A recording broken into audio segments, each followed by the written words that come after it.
Welcome on in to the Full Court Press. Jason Walker, Eric Frandsen here on a Thursday. A good day to be an Aggie, especially an Aggie basketball fan. Some pretty good news coming out late last night on the coaches show, kind of confirmed early this morning. Yeah. Mason Falslev confirming that he's coming back. It's something that I'd been hearing behind the scenes. You know, most people, most places I'd heard, they were pretty confident that Mason was going to come back. They were going to offer enough NIL. They weren't necessarily going to be the highest amount, but he likes it here. They're going to give him, enough NIL to make it worth his while. But he's also, putting down roots here in Cache Valley. So he's wanting to stay being Aggie for, you have to say, at least one more year. Yeah. He's a one-year contract. So. 1 year to the next. But yeah, I was listening in real time on KVNU last night as I was leaving here after our show was done, and heard Mason talking about his time in Logan and confirming that he signed the paperwork just 30 minutes before he went on the air, and also commented on, he walks those halls in the Spectrum and sees some of those Aggie greats, and there's big posters of them, and he's been able to interact with a lot of those guys. And there's a very good chance his banner could be hung very similarly, and he could put himself in that same kind of stratosphere as a lot of these Aggie basketball greats. Yeah, so let's hear a little bit of what Mason was asked about. This was on KVNU last night. Scott Gerard hosting the coaches show. Jared Calhoun was also on the show. Obviously, it's the coaches show, but Mason Falslev also joining the program. And Scotty G was just asking about the portal in general. So let's hear from Mason. That's not it. I don't know what that was. That did not sound like Mason. No, it wasn't. I think I managed to accidentally save the entire coaches show. I thought it was exporting just the section where Mason was talking. So I'm going to have to find that for a second. I may have to dig through that. Scott Gerard was, I'm not going to dig through this live on air. But I guess as you mentioned, maybe I'll try and play this after the break, after I can find it. But yeah, just talking about the portal, how even though he wasn't in the portal, there were still ways that people were able to contact him. But he was saying that it wasn't that bad, and so the portal wasn't as hectic for him. And yeah, then confirming that, as you mentioned, basically 30 minutes before the coaching show, he signed the paperwork to stay at Utah State. Yeah, and here's a guy who recently got engaged. Is going to be getting married here soon. But somebody who not only is he from Cache Valley, but he's quickly won over a lot of hearts and minds of Aggie fans. Just the way that he plays and carries his himself and goes about his business. And here's a guy that is on a trajectory to go down as one of the best Aggie basketball players ever. I don't know if he'll be the best. That might be a bit of a stretch, but gosh, look what he's done in just 2 seasons at Utah State already. And if he continues to work on his game and improve and expand what he can do on the court, there's no question he's going to be among the greats that we've seen, certainly in the modern era. Yeah, I think, as you mentioned, being the greatest is a really high bar. You'd have to surpass guys like Wayne Estes and J.C. Carroll. Even Sam Merrill, I don't think, crossed that threshold. And that's a guy who won multiple Mountain West titles with the Aggies, got over 2,000 points. I think he got to second all-time in scoring, but was still pretty decently behind J.C. Carroll regardless. So Mason, the greatest Aggie, that's a high bar to climb. But being among the greats, that is very much in reach for him. And it's going to take even more, because Mason Falslev, as he was this last year, not an all-time great. Good player? Yes. Well remembered? Yes. But there's a difference between being a well-liked, well-remembered, successful Utah State player and being an all-time great. And that's going to be the fun thing, is seeing what steps he takes toward that. Because whenever these guys come in, you watch them go through that process. We saw Sam Merrill go from really solid player that everyone liked to Aggie legend. You see that with every single player. Because Mason, his first 2 seasons, has been a consistently good player. And especially by the standards of freshmen and sophomores, he's been good. It's why he has this, high potential. A lot of times, some of the, well-respected players of, the Stu Morrill era, a lot of them came in as juniors, played 2 years. That's all the time they had. But Mason Falslev have a chance to be a 4-year player, be a 2,000-point scorer. That's always a really tricky bar to cross. And has a chance to bring home, a lot of hardware. He's already been part of a Mountain West championship team. He's already won an NCAA tournament game. And so it's going to be interesting to see what next steps he takes for his junior season. Something I've pointed out a couple of times now is that guys like J.C. Carroll and Sam Merrill were good as freshmen and sophomores. Mason is somewhat comparable to their freshman and sophomore seasons. They both took massive jumps as juniors. Yeah, and that's what I thought. Another part of the interesting discussion with Mason last night is that last year, as a redshirt freshman, Darius Brown was a very vocal leader and an on-court leader. Great Osobor was a great on-court leader and dynamic player.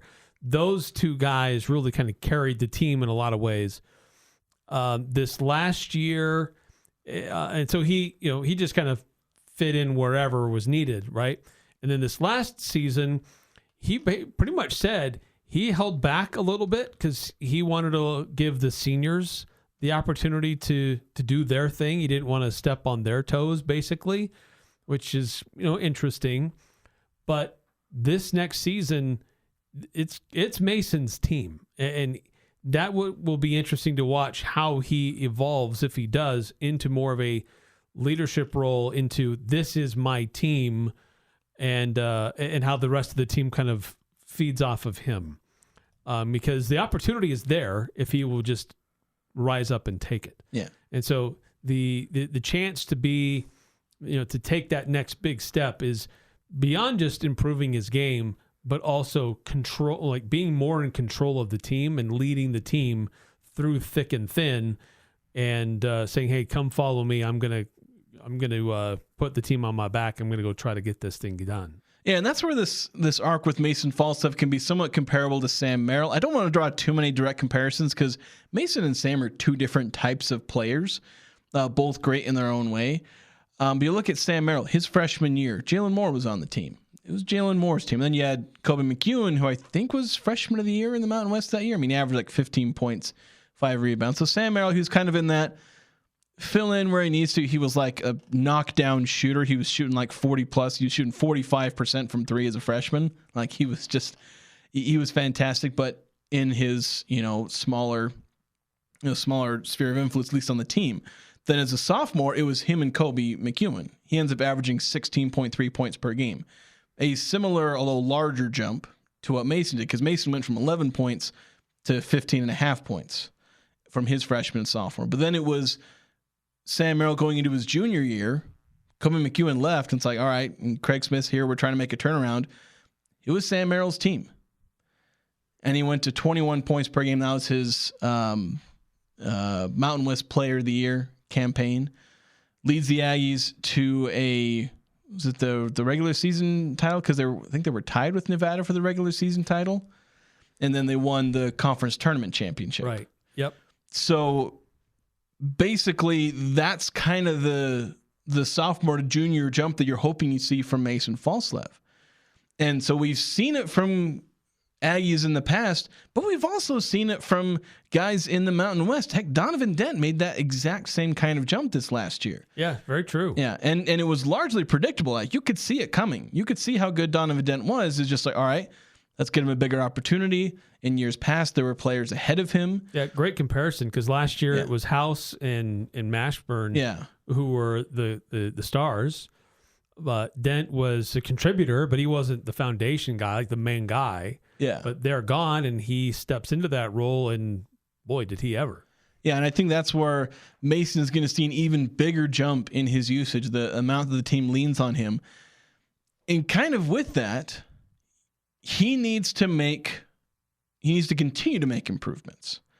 I think that's one biggest thing is like when we look at him making that jump, what areas of his game is he going to make a jump in? We saw him do that this last year. He went from a not good jump shooter. If you were uncharitable, you would call him a bad jump shooter. His efficiency numbers on jump shots were not good. He made good with being a really good finisher at the rim, and that's where he found his niche. As a sophomore, he shot 39% from three.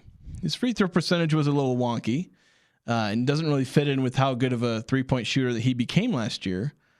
But what do you feel like are the biggest improvements he needs to make in his on-court game that are going to help him, get used to the fact, like when he's going to have the ball a lot more, he has to get better. Otherwise, he's just going to put up more stats, but he's not going to be as efficient. Yeah, and I think it comes down to eliminating glaring weaknesses. Most players have some level of weakness, but for Mason, he has to eliminate glaring weaknesses, and he talked about that last night as well. Like he knows he struggles when defenses push him to his left, and he's forced to dribble and pass with his left hand. And he knows he's not nearly as effective driving to the hoop with his left hand. And so opposing defenses know all you got to do is force him left, and you're going to negate what Mason Falslev can do. And so gaining more confidence in that, and then continue to improve his shooting. He made improvements on structurally how he shoots a ball. He needs to continue to refine that and work on that, continue to gain confidence, whether it's at the free throw line or from three. He's an aggressive player, and what I love about him is he has no fear attacking the rim. And he can usually be a pretty good finisher, but he also has to be a respected outside shooter. Teams need to know that defenders have to close out on him because he might punish them. Otherwise, they'll just back off and give themselves space to catch him as he's trying to get downhill to attack the rim. Yeah, and I think that's where he did make that improvement is a jump shooter, where they did have to respect his 3-point shooting. And I think to go along with what you talked about with eliminating glaring weaknesses, it kind of fits into what I talked about with stars, where they have to have some kind of unstoppability. I've not found a great way to word this, just an aspect of unstoppability, in that even if you know exactly what a player is going to do, you can't stop it. Everybody knew that Donovan Dent was probably going to drive to the rim. He got there anyway. You go to the NBA, you know exactly what Giannis is going to do. He's going to drive to the rim, and he's going to dunk it on you. Good luck. Guys like Nikola Jokic, sometimes guys are just, Giannis, he's just so dominant, you can't stop him. Other guys like Jokic, they just have so many tools in their tool bag. Crafty, he can get you in so many different ways. Whatever you do, you can't stop him. And Mason will probably, since he's not 6'11" and as athletic as Giannis, he's got to be more along the lines of he's got to have a lot of tools in his bag. You mentioned him not being able to drive to his left as well. That's something where he's got to be able to do that, because he's got to be able to have a lot of responses to the way teams face him. Sam Merrill added this to his game, because early on in his career, he was mostly a jump shooter. Wasn't as great at getting to the rim. He wasn't as athletic in terms of getting there. He did have the length, to not be too bothered, being 6'5". But what helped him go from 9 points per game to 15 to 20 is adding a mid-range game, being better at pushing his way to the rim. He wasn't as fast, but he's 6'5". He can make his way there, and he got to use as he bulked up and got to basically NBA size. That helped him just kind of push his way in. You're not going to stop me. I may not beat you with speed, but I'm going to beat you with size and length. And he was going to beat you with his jump shot, which went from I can hit a catch and shoot jump shot at 45% to I will hit any kind of 3-pointer if I have to do a 360 pirouette before doing it. And you see that's taken him to the NBA. Right. And so Mason just needs to be able to, have a deep bag of tricks to be able to, whether it's get to the rim, whether it's hit a floater in the lane, because he added the floater. this year. He used it a lot more. Being able to hit jump shots, he added that a little bit more. Now hit mid-rangers. Now be able to go left. Have his passing improve. You could see a lot where he's been experimenting with pick and roll passing, especially the lobs. He was a little iffy at it at times. He struggled to be super accurate with those alley-oop passes and those pick and roll passes, but he was trying them. And so you can see him working on that to the point where he can be elite by his junior and senior years. So we're seeing the early work that he's putting in. And at this point, it's refining a lot of those things. Refine the jump shot, refine the passing, refine his ability to go left or right, and be able to finish at the rim, be it a layup, finger roll, dunk, floater over the shot blocker. That's where I think we're going to see Mason Falslev take his next step, is be that athlete who can score in any way, or if they collapse so that it's not a good idea to try and score, he'll just pass it to the guy who's wide open because he drew 3 defenders. Right. And make teams worry about fouling him because he's going to be a good free throw shooter. Yeah, got to get into that 75. He's probably never going to be an 80, 90% shooter, but like 75 or so. Like that's kind of the minimum. But he was much improved over the last 8 or 10 games of the season. He had that slump in January, early February where he was atrocious. But he did get better and did gain confidence. And was more effective at the free throw line. So, yeah, it's exciting to hear that he's coming back definitively. And now that Coach Calhoun's trying to build the team around him and fill in some of these other pieces. A couple of texts coming through on that. 2444 actually sent this in earlier this afternoon saying, we're lucky as Aggie fans to have a loyal local star like Mason in our program. So many other young, successful players that other Mountain West programs leave at the first opportunity for a bigger school or more money. It makes a huge difference for the fan base and continuity of program success to have guys like him leading the way and maintaining the culture of excellence. Same goes for our for other Aggie legends in the past, like Sam and JC. I think that's what set our program apart from so many others. I'm already fired up for next season. Yeah, I think it's great to see some of these stars leaving because you're going to see that you had guys like Darian Williams, JT Toppin, now Dayton Thomas, Donovan Dent. A lot of guys leaving the Mountain West, but there are guys who are sticking around, and I think you might see that a little more often, especially if the revenue sharing gets the NIL spending a little under control. But yeah, Tyson Degenhardt just been 4 years at Boise State, became a 2,000-point scorer. Like it's hard to get. Arguably the best player in Boise State history. Yeah, definitely. And Magoon Gwath sticking around. Like he is a guy who they were talking about him going to Kentucky, one of the SEC schools, ACC, all that. He's a guy with legit NBA potential. He's sticking around at San Diego State despite going into the portal. They managed to get him back.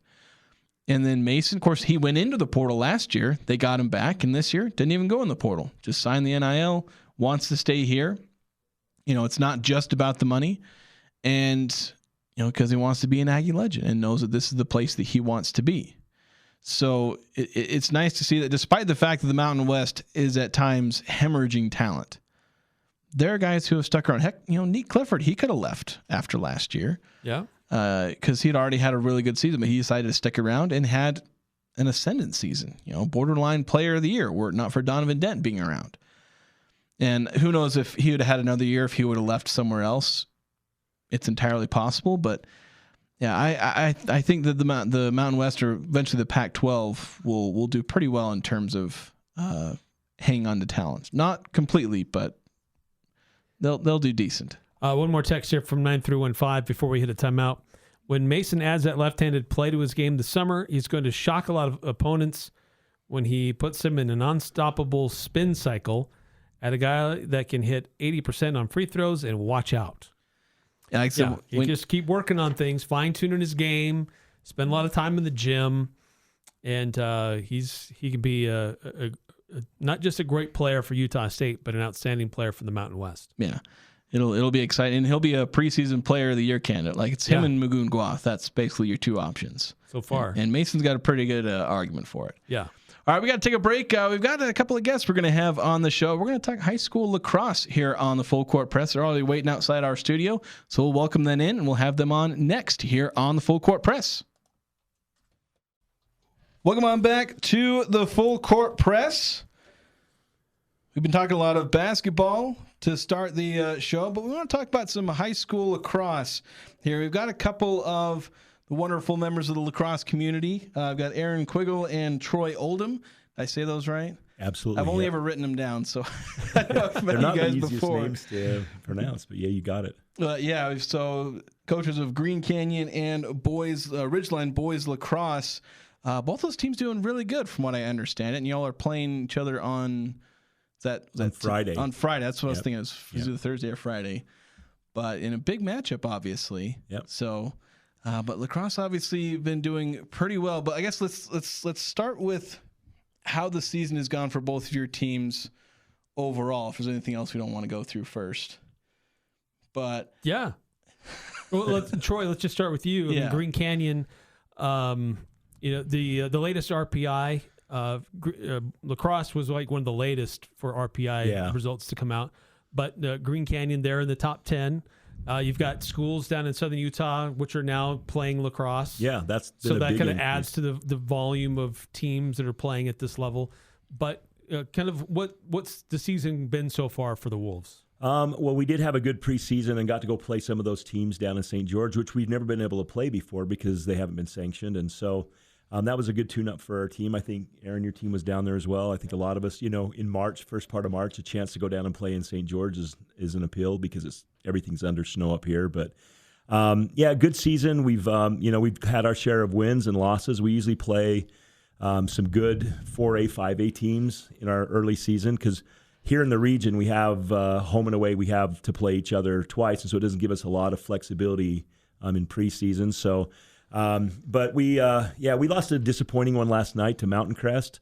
I think the one thing and we were just talking about it before we came in, this Region 11 for lacrosse is really good. And that's good for all of us because that just means the sport is growing, the community is getting stronger, the youth programs are just feeding into the high schools. And, I think that's something that as long as we've been in lacrosse here in the Valley, we've wanted to see, to just see the sport continue to grow and get better. And I was going to follow up with that with you, Aaron, just that you can already mention this, but when I see scores of these games in the region, there's a lot of really close scores. There's not like a few teams are just blowing everybody out. There's a lot of close contests. Has that been pretty accurate, or am I only seeing the right scores? There's been a couple of blowouts here and there as you're playing some of the top tier teams. But let's see. I don't think we got your audio here. I don't think his mic has come through. Oh, we got to push those buttons. Okay. Sorry about that. Sorry, that was my bad. All right, back on. Yeah, so just the level of competition in region where it seems like there's a lot of close games. Yep, there have been a lot of close games. We've won close games, we've lost close games, and that's what's great about lacrosse is that anybody can win on any given day. And lacrosse is a game of runs too. It's very emotional. You get a team hyped and a team down, and you can rattle off 3 goals within a couple of minutes and change the momentum of a game. And that's what's exciting about lacrosse, that there is so many goals and they're high scoring. They're exciting. The fans love them. It's just so fun. It's just talk about the dynamic of those runs. Like, just does it seem to set things apart? Because I know it's with lacrosse where it seems like the one team will score like 7 or 8 goals in a row, mostly because possessions last forever. It's almost like football where you can have the ball for like several minutes at a time. Just how much does that kind of set it apart from sports as compared to like soccer and hockey where there's a lot more change in possession really quickly?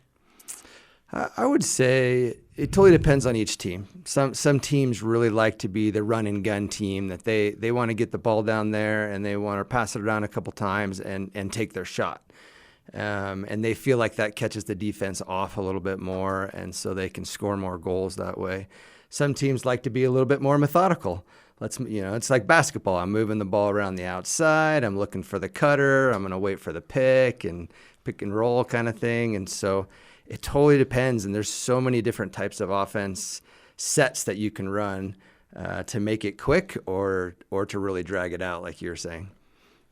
Yeah, I think one of the things about the game, and I was talking about this with my team just today again, is that it's kind of unlike other sports, where as a coach, you're putting plays in, you're right there on top of the court, kind of watching things. In lacrosse, you're spreading the field, and you spend a lot of time in practice working with these guys, learning sets. But on the field, they're the ones that see it, and you kind of have to transfer it to those kids, those players, for them to see and for them to control the game. And I think that they learn the game quicker.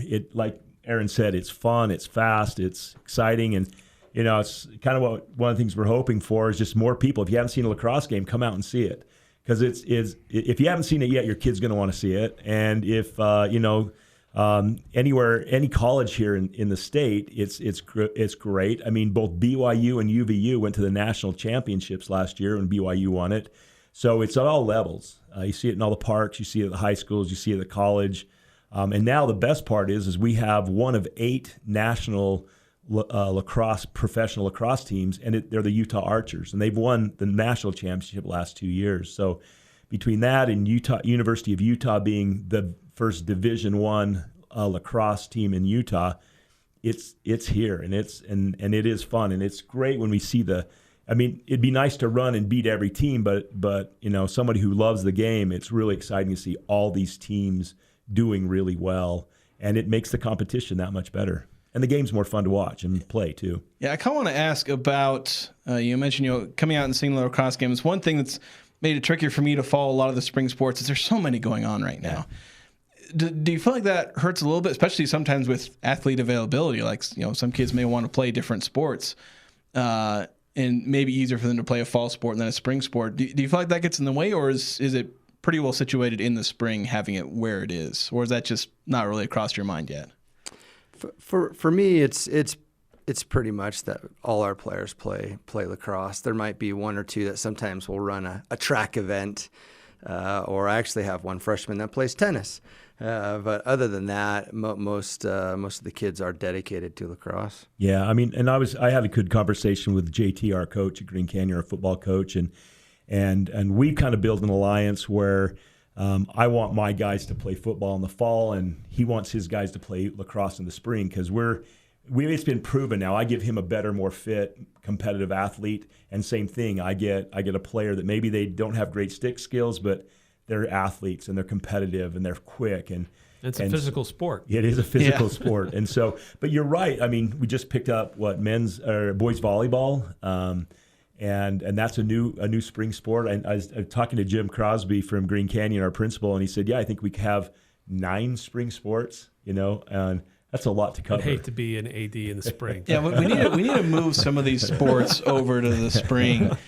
Yeah, it'd be easier on me. That's selfish of me, I guess. So, Aaron, we already kind of talked a little bit about the dynamic of the sport in the state, with a lot of new schools adopting it in southern Utah, making it sanctioned, but changes here too with Westfield now in this region, and they're proving to be a pretty good team so far. So, what has that been like having them, and what kind of dynamic has that changed with the rest of the region?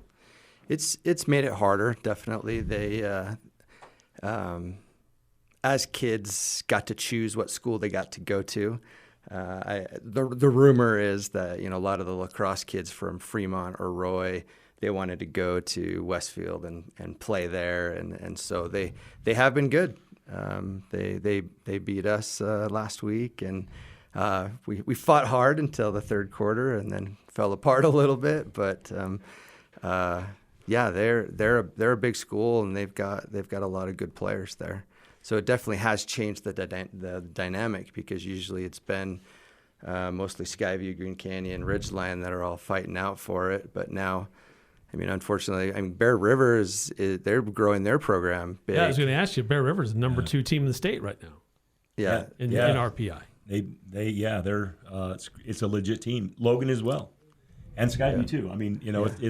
It's once again, it's tougher, and having Westfield, for 1 year, kind of throws things off, but it also makes it a little bit more interesting too, because they'll go to 5A next year, but I think it's because they weren't quite sure if they were going to pick up a lot of those Roy kids, a lot of those Fremont kids, and some of the programs didn't, and like you see against some of like basketball and football and stuff, they were okay but not great, but in lacrosse they picked up the Roy lacrosse team, which was really good, the Roy lacrosse coach, and then some really good players from Fremont. So, but it is what it is, and it's what we have to face. And I think all of us have played, the big 5A and 6A schools. I mean, we've played Corner Canyon and Park City and Judge Memorial and Olympus. We've all played those guys in the past, and it just makes you better. It makes the competition, makes the teams better, and it's fun to see the kids start to step up and compete at that different level. So, and kind of on that note, one thing as I've looked across different sports, it's been wonderful just to cover high school sports anyway, but also wonderful to see just how dominant some of these sports are. You look at girls soccer, in girls basketball, just about every sport you can look at. There are dominant teams from Cashville. I don't get to follow lacrosse as well, but how dominant is Region 11? It seems like guys have done pretty well. A lot of long running programs, but just how is that dynamic as far as being able to control the state? Yeah, I mean, being 4A, you kind of get overlooked a little bit, but we've, I think Aaron and I, we've seen each other in the semifinals more than a couple times. We've had a couple state championships. Skyview's been in the state championships 3 times. We've had our place next to the top of the programs in the state, and I'd argue that we consistently 4A, 5A, 6A are Region 11 is one of the toughest regions there is out there, and I think it's not just like 1 or 2 team dominant like some of the other regions are. And especially this year, everybody is good. So yeah, and so I always love to see that, because I know sometimes like in girls basketball, Ridgeline's been the dominant one. Yeah. In girls soccer, it's like any one of Green Canyon, Mountain Crest, sometimes Skyview or Logan. So I really love to see that balance in the region. And also, you also like to see winners, because that's always a fun thing to see. Yeah. So with the changing dynamic too, and I know you guys are in the middle of your season now. I don't mean to look too far ahead, but with the changing of the region, the schools coming up from Tooele County, do they have a lacrosse tradition with some of those schools, or are they going to be active in lacrosse? Well, I mean, they've had lacrosse down there for a while, but they've been unsanctioned and haven't really kind of banded together like we have up here. But all of the schools down there have lacrosse. The other thing too about 4A is it's not just the Southern Utah teams. We also have there's teams in Salt Lake County, Utah County that also make up 4A. And when we first started this, it was like 13 teams in 4A, right? And so we all just kind of cannibalized each other and played against each other. And then it moved to 30-something, and now I think it's 20-something. Now I think it's 30-something. So it's the field for 4A is now a lot bigger. I'm sure we will see a lot of those teams in the postseason. Give us an opportunity to play some, hopefully, home games, and then maybe see a new set of people going to the state championship. So you guys face each other tomorrow. Yes. In Ridgeline. At Ridgeline. So if folks are free on a Friday night, what makes that game a little bit more interesting? Maybe some of the other games that are on your schedule. I'll start, Troy. Yeah, you go. Yeah. No, we're like Troy was saying, we all seem to be pretty evenly matched right now. It's early in the region. Everyone's still trying to figure out the kinks of team cohesion, right? And so I feel like we're both very well evenly matched based on who we've played so far this season, and it's going to be a battle. It's not. I don't know if I want to say it's a rivalry, but yeah, I think all games within the valley here is a big rivalry. I agree. We want to spread the news of lacrosse, right? It's really fun.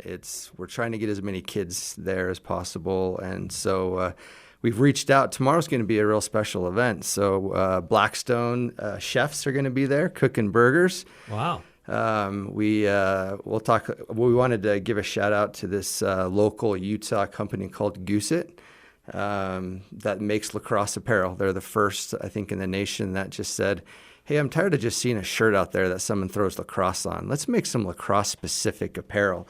Both Troy and I actually got kind of sponsored by them this year. Our schools did, and we got tracksuits and gear, all that say Goose It on it, and they're going to be there selling clothes. We've got a lot of local businesses that have donated prizes and pizza and money and just items, so we can do a drawing and just have a really amazing event. So we're trying to get as many people there as possible to see a huge clash of a game that hopefully will go to overtime. So tomorrow's just going to be an amazing family, just fun event. Yeah, we did something similar to this with a Skyview game, I think it was a year or two ago, and it was fun. The players really see it too. They look up in the stands, and in fact, a couple was, man, this feels like a football game.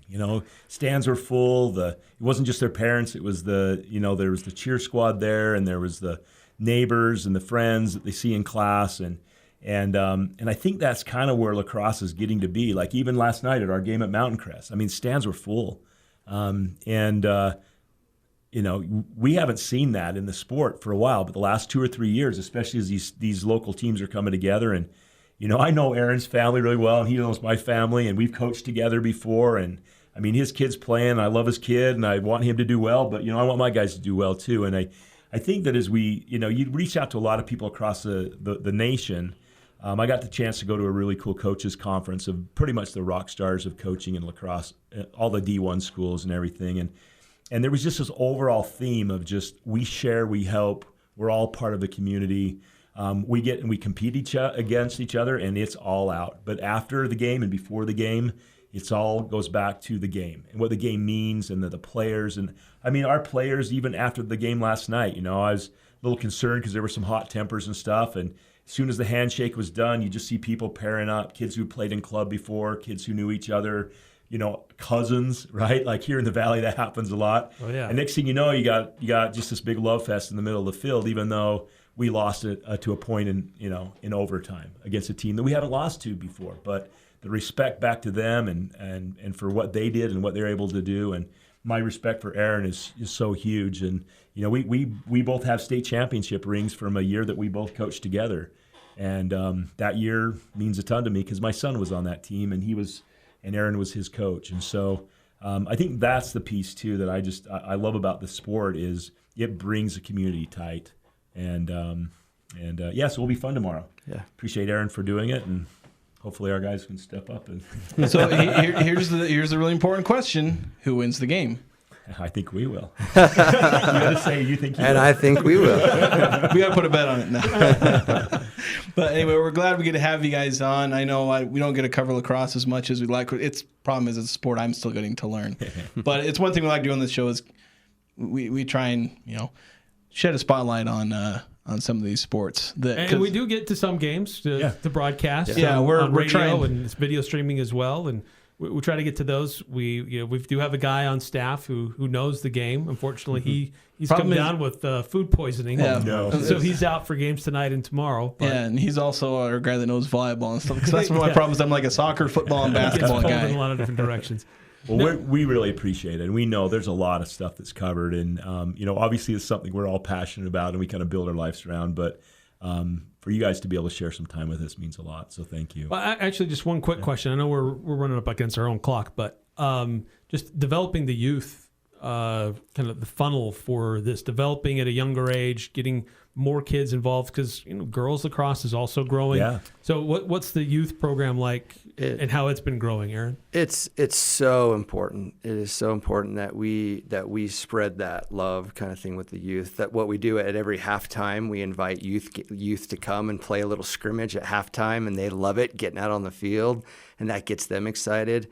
But growing those feeder programs is so important.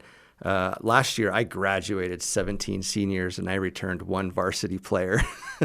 and so this year has been growth and a lot. It's all, the JV guys stepped up. So I'm actually starting 3 freshman players that came straight out of 8th grade, right? And they're just playing in the big time. And so I'd be hurting if I didn't have those 3 players because of that feeder program. So kudos to all the parents out there who don't know lacrosse that get asked to go out there and roll a ball out there and be a part of it and learn and be out there with their kids. And that's what's really been made it possible It's just there's not enough coaches here in the Valley. There's not enough people who know lacrosse. So we need as many parents that can step up and want to learn and just have fun with their kids, because it just really is so much fun. And real quick, for those who don't know, how do you get involved in lacrosse? That's a question I was like, if I had a kid, like, how would they know where to go?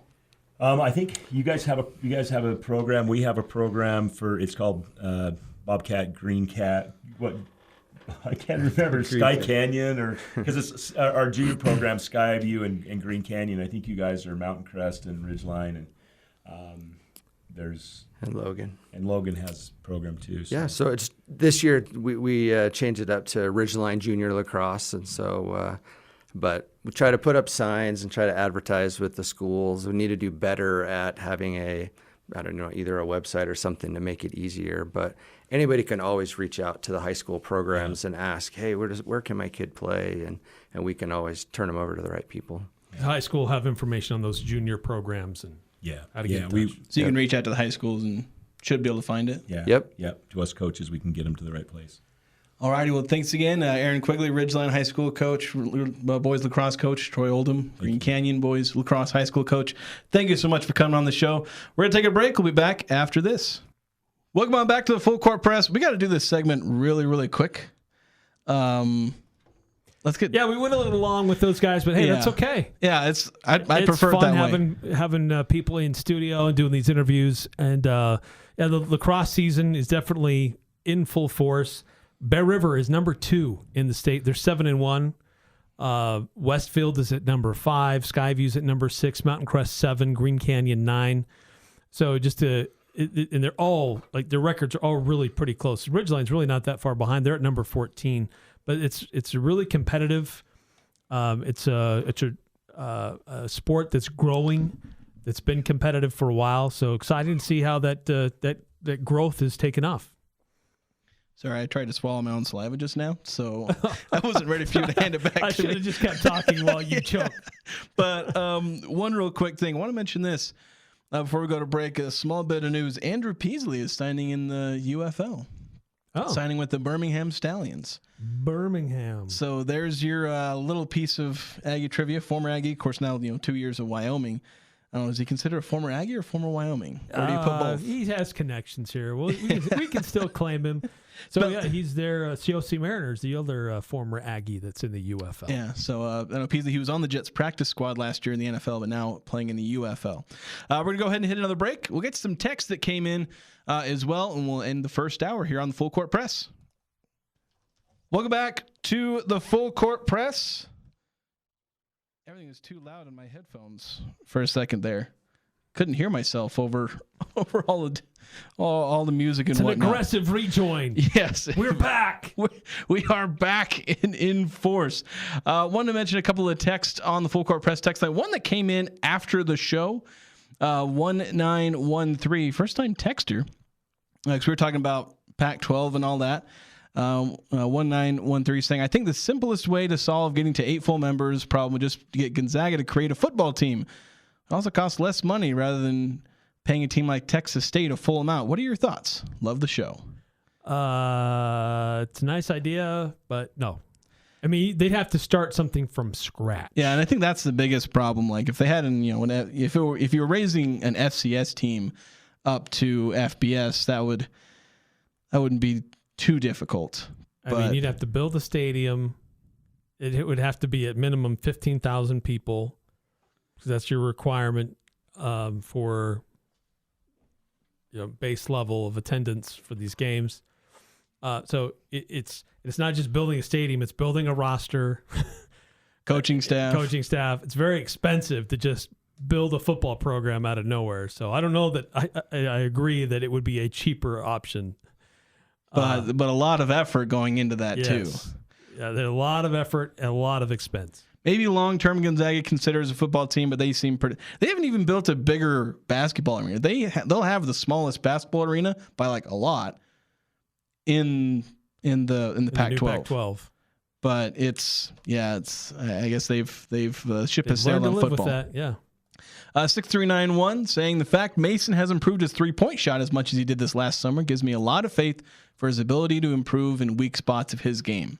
I think that's a big evidence. I thought it was going to take him years to get to a 38% three-point shooting, if he was even going to do that. I thought maybe he'll improve to 34%. And he went to 39%. Now, that could be a bit of a one-year outlier. He could end up going back down to 37%. Even if he doesn't change the type of threes he takes for the most part. But yeah, the fact that he was able to put all that emphasis in one area of his game and improve, I 100% agree that there's a high likelihood that he manages to improve multiple aspects of his game, or at least one, over this offseason. 9-1-5, also texting in saying, does Gonzaga still have their stadium from when they used to have D1 football? Do you remember the last time they had D1 football? Is it before I was born? Way before. They used to have football, and then they discontinued it after World War II. Oh, actually, during World War II. So they never brought it back. So they probably don't.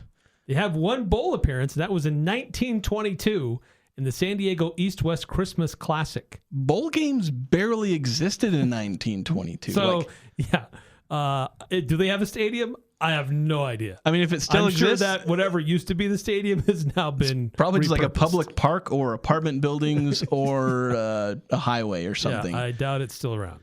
Yeah, so I don't know. We're probably not getting Gonzaga football anytime soon. But yeah, the question of who the Pac-12 is going to add continues to be a concern.